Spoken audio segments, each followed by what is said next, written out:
complicated. Well, everything has to be a test. I don't like it. I don't like that everything is a test. Why does everything have to be a test? If they don't do this, then they don't like me. What's up? How you doing, Ray of Sunshines? I am your girl, Talisa Ray, and we are reviewing Ready to Love, Make a Move, season number 1, episode number 9. Don't call it a comeback. I mean, please don't. Please don't. It just seems foolish. If you do, if you have, if you will. I'm just saying, that's just my perspective. So we pick up where we left off, and Vernisha is sitting with Myelle. I guess, you know, for what? Because they had never been on a date before, but I guess to give them an opportunity. And he shared with her that he was actually hoping to see Sheree come in, not Vernisha come in. You know, listen.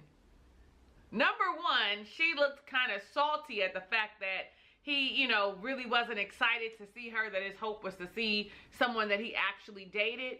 And number two, it's because Tabari didn't want to come back. Tabari was like, why would I play myself twice? I'm not coming back for this. What are we doing? She let me go already. Let's just keep it banned. She didn't have anybody else to come back. That's how I feel. And not that, like, because she's a horrible person, but because Tabari was like, why would I make a fool of myself? Like, she dated him the longest. I think Tabari was the only person that she had other than Tabari. So he probably was like, no thank you. Thank you, but no thank you. So they had to find somebody, and it was Myelle. You know, as I watched it, it just clicked in, like, oh, that's what happened. He maybe wanted to apologize to Sheree for the way he acted, which was very immature. And what did she say? A player can't play a player. Is that the thing? Game recognized game. Something to that effect, child. And honestly, Vernisha, you're not a player. Honey, you lock in. You lock in. Now, do you have intuition? Can you read somebody, read their energy? Absolutely. But a player, you are not. Because you lock in. You like the people you lock in. And there's nothing wrong with that as long as we're locking into the right set of people. So then the next person we see on their don't call it a comeback date is Sheree. She was hoping it was Maurice, and it was definitely Maurice.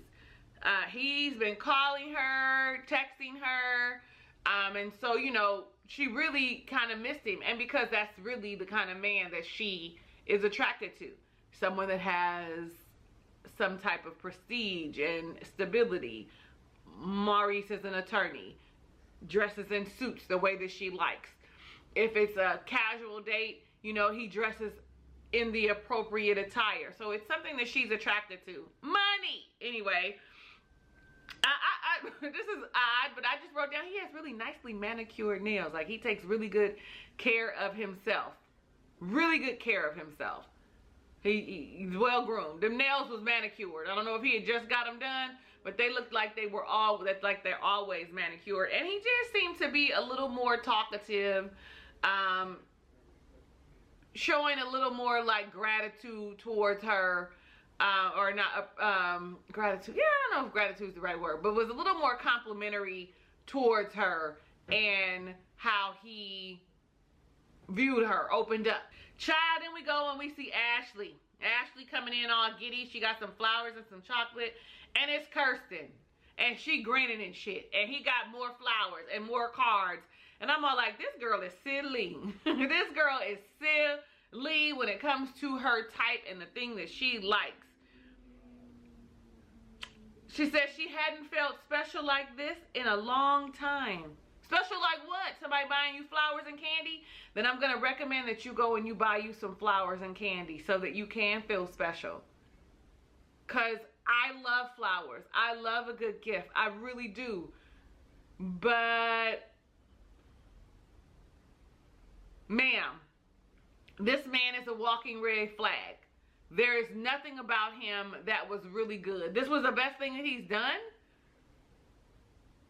The whole time I was like, please God, don't let her choose him again. Please God, don't let him choose her, or don't let her choose him again. He wasn't expecting to be let go And when she sat and she talked to him, she shared with him that he was her type and that, you know what, I felt like you just knew I was going to choose you. And he did. And he did. And right now he's doing the bare minimum, because him giving you flowers and candy and a card, ma'am, is not him showing that he's actually changed for the better. That's everybody. Everybody. A little gift and an apology does not necessarily say I've changed. I know that works for people. Don't get me wrong. If that's all you need, so be it. But actual changed behavior, actually seeing it in action, that's something that shows that you've changed, that I heard you, that I've listened, sort of like Don. So then we see Zadia. Zadia shows up, and it's Richard. It's her the first guy she picked, who she never got a chance to really go out on a date with, because he was like, I guess, didn't ask the questions that she thought was appropriate for the mixer, the initial mixer. Well, she seems to be interested in having a good time with him now. They seem to have some like really good banter going on. I'm sitting here thinking to myself, maybe she's gonna give somebody else an opportunity, because although Cam does like her, but maybe she'll give him the opportunity because maybe this man actually has time for her. I feel like Zadia needs someone who is going to spend time with her and is really vested in her. And it does not, although he likes her, it does not seem like he has the time for her. Okay? So we see a little vignette, and the question is, have you ever fumbled the bag? Have you ever fumbled the bag? Both Zadia and Ashley say yes, that they missed out on a really great opportunity. One was like, yeah, he probably watching right now. And the other one was like, hey, college sweetheart.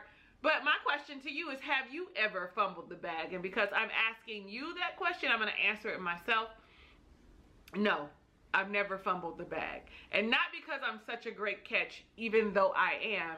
It's because I'm the type of person who is going to try and fix it, want to fix it, have the conversation. Not everybody wants to do that. Not everybody sees that as value. People want to stop. I'm the person that's going to be like, well, how can we fix this?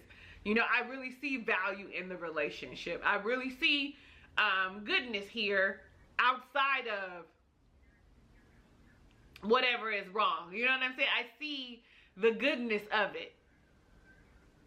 So I'm the one that's going to be like, can we fix it? Can we try?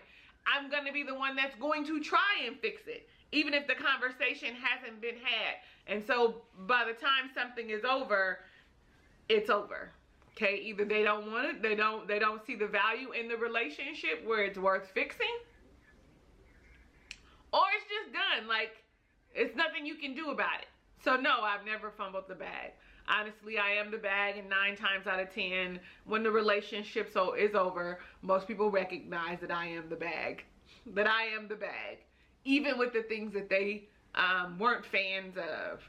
Even that's a bag, okay? Nevertheless, let's keep going. It's not about me. It is now about Ashley and Donald.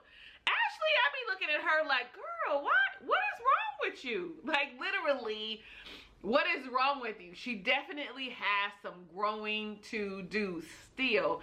I recommend highly, Ashley, that you go and you find you a therapist and a coach. I actually recommend that you spend more time alone, but actually getting to know yourself and doing the work required so that you can be exactly who you want your partners to be for yourself. Like, that is highly recommended by me, a self-love advocate and wife coach. Like, I highly recommend you get reacquainted with yourself. Like, highly recommend. And honestly, I mean, you know, she could be like, I know who I am, like most people do, but there's something. She may never speak that out loud, only her and her know. Like, something. I don't know what it is, but I really hope that she figures it out, because though her vignettes by herself says this has been a growing experience, her interactions with her dates don't. Like, it feels like and act like she's putting on, like there's a bunch of extras, like she's being a lot more and compensating for the things that, you know, maybe that she doesn't like about herself, or that someone has shared with her, somebody that she valued and cared and shared, and they stuck to her, and so she's overcompensating for those things. I'm making shit up because, and I'm only talking from my own experience, like of things that I've had to heal and grow from. You know, I'm actually taking a look at yourself, actually loving on you, actually figuring out what it is that you need to make yourself happy. But that's not what we're here for. We're here for Ashley and Donald. So I wrote down, you about to throw away Donald for some flowers, some candy, and a card? Girl, if you don't sit down somewhere, this man has actually shown that he is interested in you. Like, you saying I got somebody coming up from my past is wild. It's one thing, he already knows that you're dating other people. For you to be like, so what you gonna do about it? What you want him to do? Compete? I want you to be yourself. I want you to show up as yourself. And are you checking the boxes that are important for me?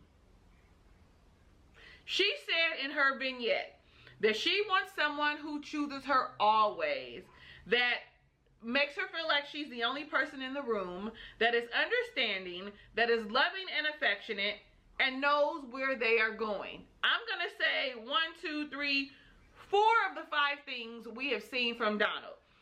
He chose her. When she said no, he said, I need to try again. I really like her. He shared that when she shared that he makes her feel like she's the only person in the room, even though he is like acknowledging the people there. He has been understanding when she said, you ain't call me, I'm gonna let you go. He understood where she was coming from and the value that held for her, because he changed that behavior. Now, I don't know about loving and affectionate, because they haven't shown us any like hand holding, arm touching. The one little peck they had, that was all they had. We ain't seen nothing else. So that's the one that I'm not really sure about. And then he knows what he wants or where he's going. He said, I want us to grow naturally, organic, evolve, and see where we go. But what it is she wants excitement, okay? She wants like passion, and he's not giving that to her. He's too laid back. She talks about his boat shoes. Like, she feel like he ain't got no swag. So she used to the hood boy. Girl, you better talk to that man with them boat shoes on, okay? Like, I dated somebody who I felt like his whole wardrobe were boat shoes. I never saw him in anything else, but I liked his style of dress, okay? Girl, you better go ahead and let that be what it is. Just because he got on loafers or boat shoes does not mean he can't make you feel safe. Does not mean that he, well, when I say make you feel safe, I mean protect you, because that sounds, she's used to a little more swag, a little more edge, maybe a little more of a thug kind of rough boy, and that's just not the persona that he's given. She needs to get to know him more. In my spirit right now, I was like, Lord, has she already chosen Kirsten? Please, God, no. I literally wrote that down. Has she already chosen Kirsten? Please, God, no.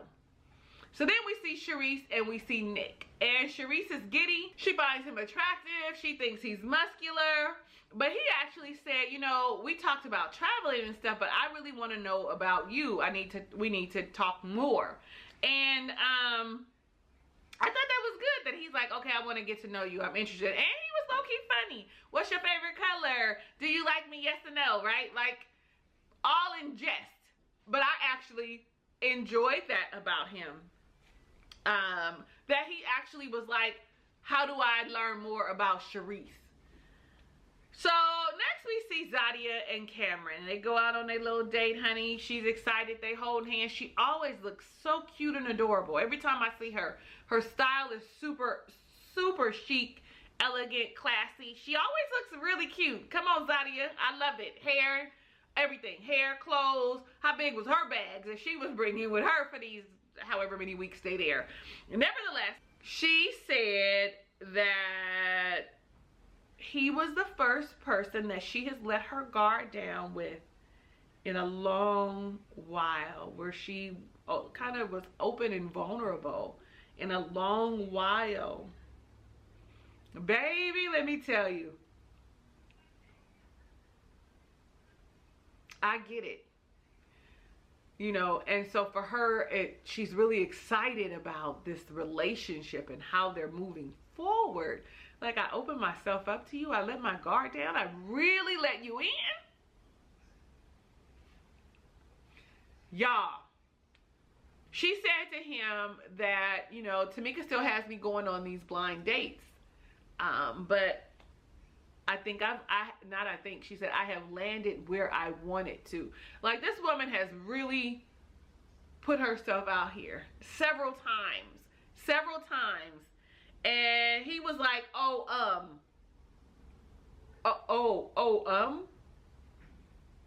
that's what you got? And went on to say, they've laid out this process for you. You should be following it. What else are you going to do with your time? Now, how many times you need a man to tell you that I don't have the time for you? Because he's not saying I don't like you. He's saying I don't have the time for you. At this point, I'm all like, she needs to go in a different direction. This is, why are we still here? I told y'all that though last week, that why are we still here? The man does not have the availability for her. She said, we can't go on more dates? Flat out, no. No. I don't have the time to romance you the way that I want to. I said that last week. Didn't I tell y'all that?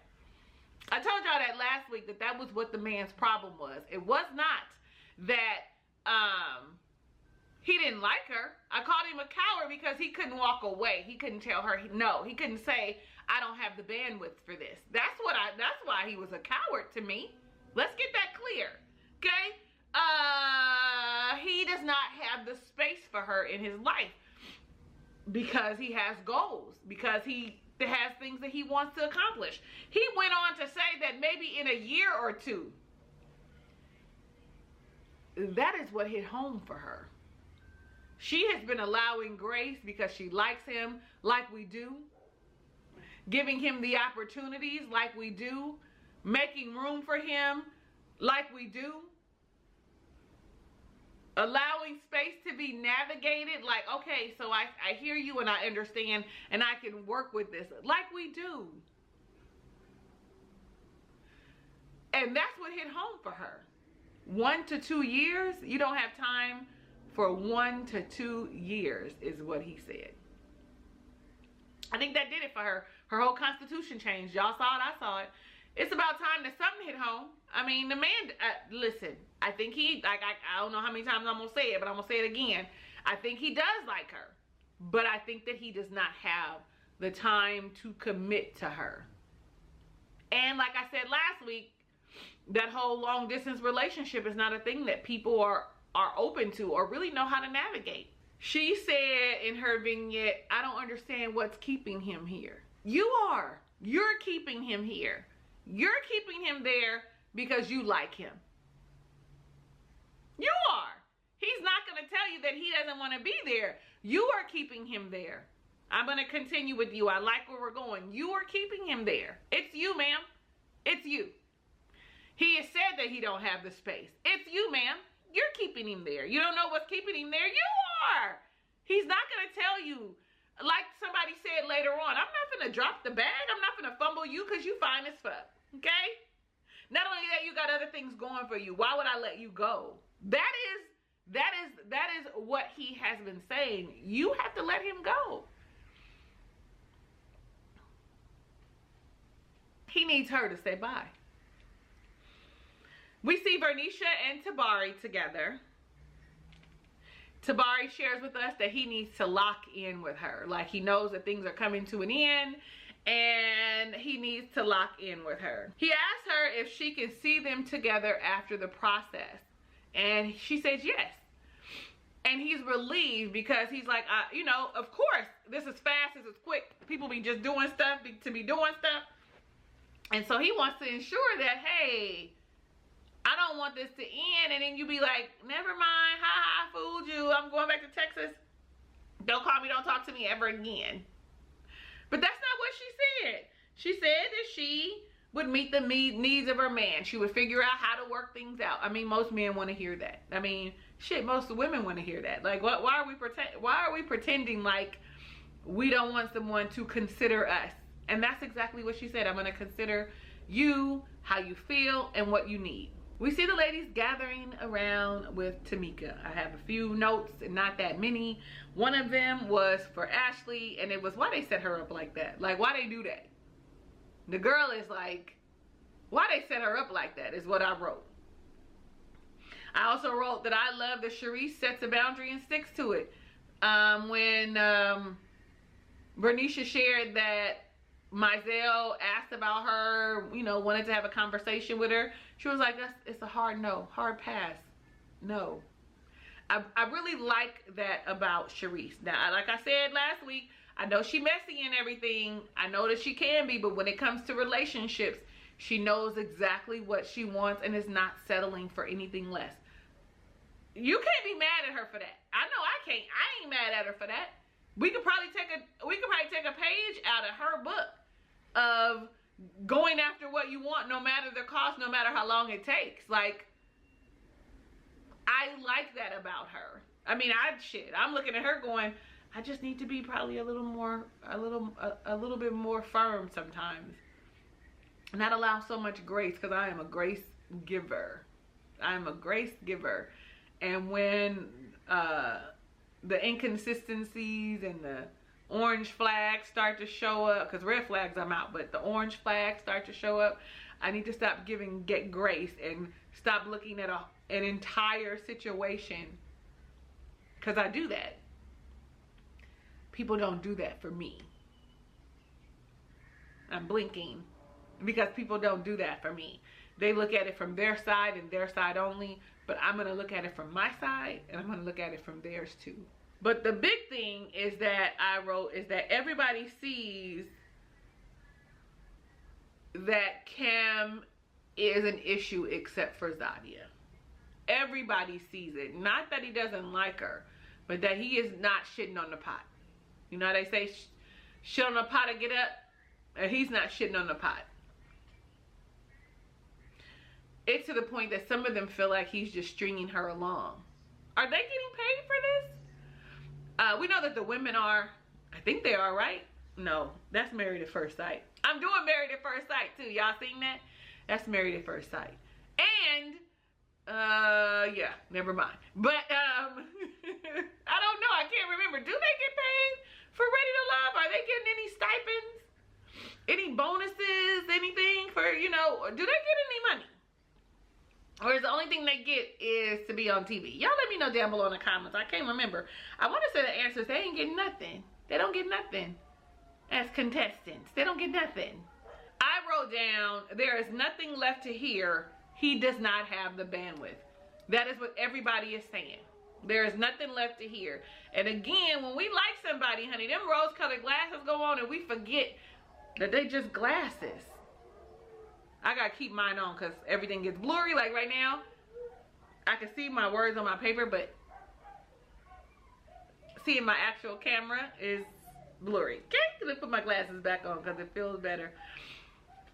And I think instead of me putting on rose-colored glasses, I need to say, let me put my glasses on so I can see clearly. Because baby, once I like you, there's a film. There's a film. It's blurry. I can see a little bit, but not the full gravity of a situation. I actually can see all of it and just choose not to. Because that's a thing that we do. It is a thing that we do, all of us. It does not matter, male or female. When we like you, we try and make concessions for you. I was thinking of the word. Nevertheless, here we are. We are at the mixer and Nick shows up and he says, I'm not going to drop the bag again. After last week, and Brandon, was it Brandon or was it Will? Whichever one it was, brought that gift for her. He said, I ain't finna drop the bag again. He brings a bag and a gift. Showing that he, you know, is glad to be around, showing his appreciation for her.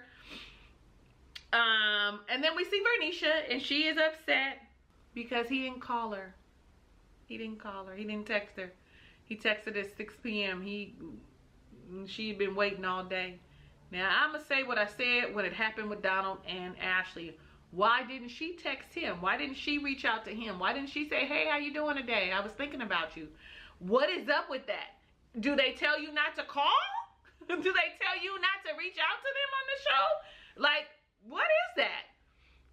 I know that we want to be chased. I get that. But also, I think men actually like to feel desired and wanted too. I haven't always been good at it. You know, for me, it used to be, I need to make sure that you're actually interested in me before I put all this effort in. I ain't gonna even lie, sometimes that shit still shows up. If I don't feel like you're interested, I back off. I back off, I back away, I stop reaching out. Like, literally, that still shows up.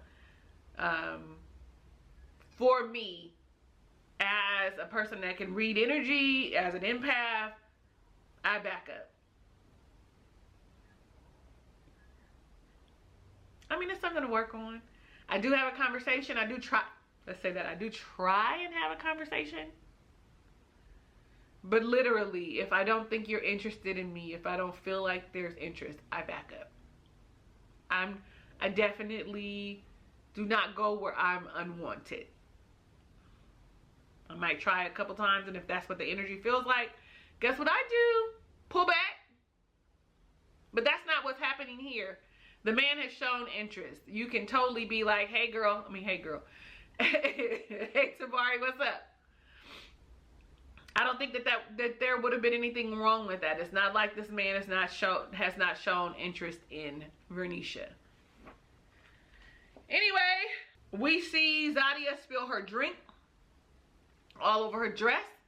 She's like, I need to change my clothes. I'm not finna be sitting out here like this. And Tamika takes the opportunity to talk to Cameron. And in the process, when she talks to Cameron, she tells Cameron, you know, hey, what's up? What's going on? And, you know, he was like, I didn't know that, you know, he said, I was open for love when I was asked, but I didn't know that this is what it was going to entail.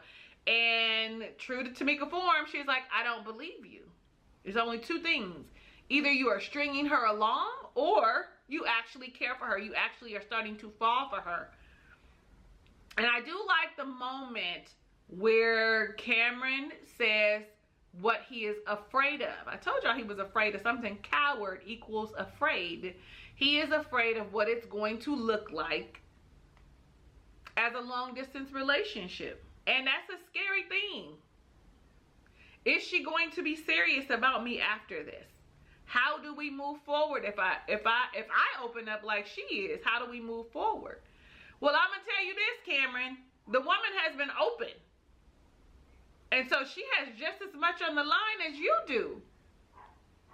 In this moment, you know, I feel a way for him. I feel like I feel like he does care for her immensely. And he is scared. Like, I believe that to be true.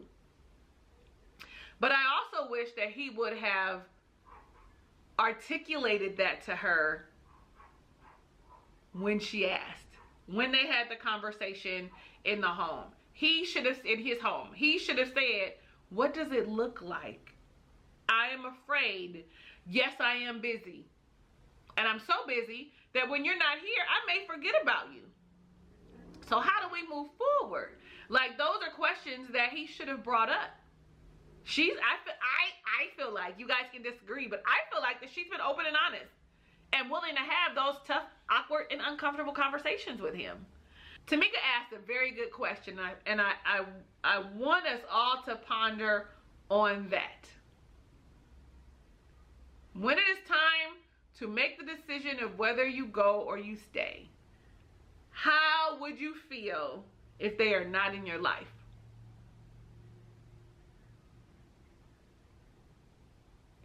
Are they actually adding value to you? Because we're all gonna, even when we break up and the situation isn't good, you're gonna miss them for a little while. But think about, what is it that you're gonna miss? If they've been depleting you, subtracting and not adding joy, then by all means. How are you going to feel if they are not in your life? That is a very good question. If you, and in the question though, you have to be honest with yourself about it. You can't be like, you know, because when we get upset and hurt and stuff, you know, we be bitter with the whole, I'm gonna be fine, I'm gonna just move on. Yes, you will eventually. But how will you feel? Is it going to feel empty? Is something going to feel like it's missing? And is the missing thing them? Because the hope is that you are constantly evolving, that you are full and you are a whole person, right? Because nobody completes you, okay? I complete me because I bring joy to me. I bring care, love, and happiness to me. I am my biggest relationship. I am the one that I am going to be with forever, no matter what. So I am the priority in every relationship. Doesn't mean I don't consider someone else, but I make sure that my needs and stuff are met before anybody else's. Because I'm no good to you if I'm not good to myself. It's just a trickle down. Like just a if I feel good about me and who I am, then it's just gonna read to everyone else. It's gonna bleed out to everyone else. It's a benefit to everyone else. So how do I feel when they're gone? We just about done. So Tabari apologizes for not communicating with Vernisha all day. And I just really feel like I don't understand hey, what's up? I don't understand what the problem is. I just don't never get that. And she went on to say, you know, it's nice to look down and see you got a text message from somebody you've been thinking about. Don't you think he feels the same way? I just don't like that it's all on him to communicate. Like I don't like that for anybody. The communication shouldn't be on one person solely. It is however many people in your relationship operation. We all have a responsibility to communicate. The same things that we want, they want too. I am glad that he said, I too could use communication, a FaceTime, a text, a call. I'm glad that he said that. And she feels like, oh, that was the right thing, because she just said, well, I was going to text you, but I said, let me see what he's going to do. What? That's crazy. If you felt like texting him, ma'am, you should have texted him. I don't think that there's anything wrong with that. If you felt like texting him, you should have texted him. The end. We make things so complicated. Well, everything has to be a test. I don't like it. I don't like that everything is a test. Why does everything have to be a test? If they don't do this, then they don't like me. I don't agree with that. So then we see Ashley and Donald together, and I wrote down, she's so damn foolish. She's so damn foolish. She wants passion and craziness. That's what I wrote. She wants passion and toxicity is what she wants in her relationships. Like, this man has shown that he communicates well, that he is interested in you, and you want to sit here and play a game talking about the other man. She likes craziness and toxicity. She's got healing to do. I wrote down, he's sick of the games too, because she finally said that she was a keeper. He was like, why do you have to do that? Why do you have to play them games? What's the point? Well, we see Zadia and Cam. She comes back looking gorgeous, and he begins to share that he really wants to be there with her. You know, especially after having a conversation with Tamika, figuring out what a relationship between the two of them would look like, having that conversation. He decides to share, I really want to continue with you. I really enjoy your company. But is it too late? Well, we won't know until next week.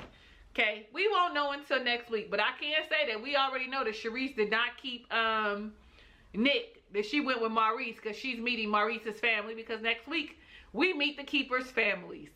We also see that Ashley, when confronted on her behavior, can't stand in the kitchen. I can't wait to see what is going to happen. You guys let me know what you thought about episode 9 down below in the comments. I am your girl, Talisa Ray. Thank you so much for watching my review of Ready to Love, Make a Move, Season 1, Episode 9.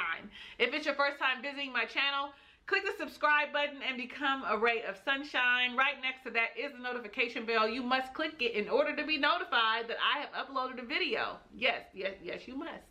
It is a requirement. Go ahead and like this video because you like me.